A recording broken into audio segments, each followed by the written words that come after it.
Gordon, the big engine, and Thomas, the tank engine, puffed buffer to buffer back home. It had been a busy day.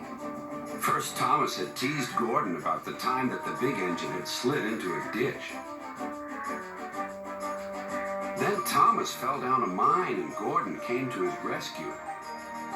"Remember, Thomas," called Gordon grandly, "united we stand, together we fall. You help me, and I'll help you." "I'll remember," replied Thomas, "but I hope Sir Topham Hatt forgives us soon." Suddenly they noticed something. As the two engines whistled into the sheds, everywhere they looked, they saw paint pots and painters. "Bust my buffers," said Thomas. "What's happening?" "Shh," whispered Percy. "Sir Topham Hatt's going to tell us now. Ladies and gentlemen and engines,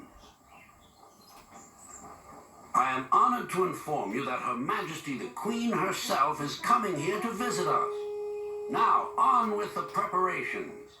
The engines wondered who would pull the royal train. "I'm too old to pull important trains," said Edward. "I'm in disgrace," sighed Gordon.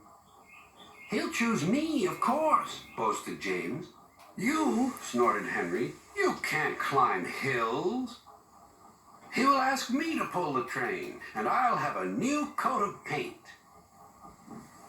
Then the rain came. Henry's driver and fireman covered up their cab to keep dry. A painter was on the ladder above the line. Henry's smoke blew high into the air. The painter couldn't see. Both he and the paint pot fell all over Henry. Poor Henry. "Well, you're not a pretty picture," sneered the painter. Sir Topham Hatt spoke next. "You look like an iced cake, Henry. That won't do for the royal train. I must make other arrangements."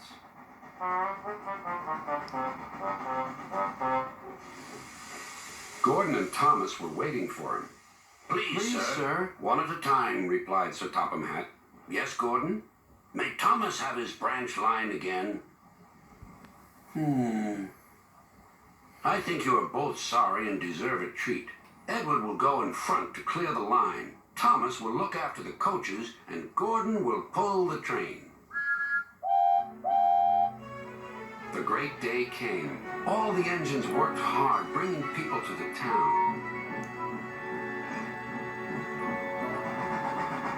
Thomas sorted out their coaches in the yard.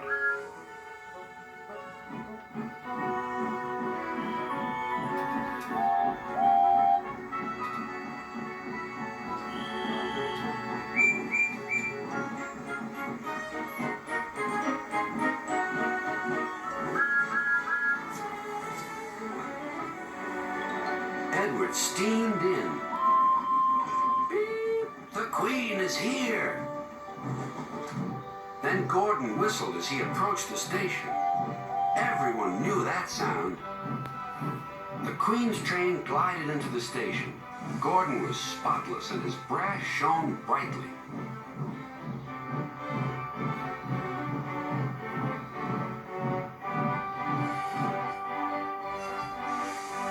Sir Topham Hatt stood to attention.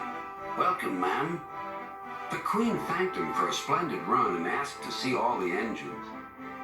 "Beep, beep," whistled Toby and Percy. "Shh," hissed Henry and James. But Toby and Percy didn't care. "3 cheers for the Queen!" Beep, beep, whistled the engines.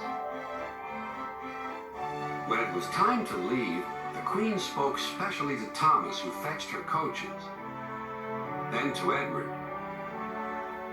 And finally to Gordon, who took her away. No engines ever felt prouder than those on Sir Topham Hatt's railway.